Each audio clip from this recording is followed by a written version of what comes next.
శ్రీకాళహస్తి క్షేత్రం ఒక కోణంలో కాదు, అనేక కోణములలో దీనిని మించినటువంటి క్షేత్రం లేదు. ఎందుచేత లేదు అంటారేమో, ఈ క్షేత్రం ఒక్క క్షేత్రంలోనే పరమశివుడికి ప్రదక్షిణం లేదు.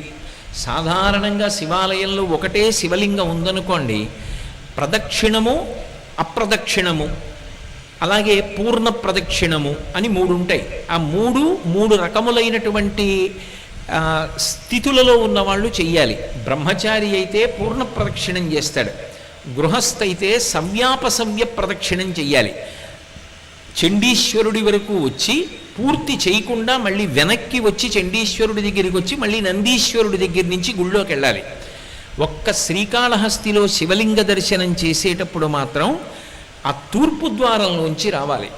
వచ్చి పాతాళ గణపతి దర్శనం చేసి అపసవ్యంగా, అంటే ఇటువైపు నుంచి తిరిగితే సవ్యం అంటారు, ఇటు నుంచి తిరిగితే అపసవ్యం అంటారు.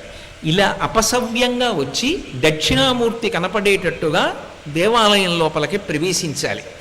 అలా అపసవ్యంగా వెడితే రాహు కేతు గ్రహములు రెండూ కూడా ఉపశాంతి పొందుతాయని శివాజ్ఞ. అందుకు నవగ్రహ కవచం కట్టుకుంటాడు. రాహుకేతు గ్రహములను శాంతింపచేయడం అంత తేలిక విషయం ఏం కాదు. అవి కొంచెం ఇబ్బంది పెట్టే స్వభావం.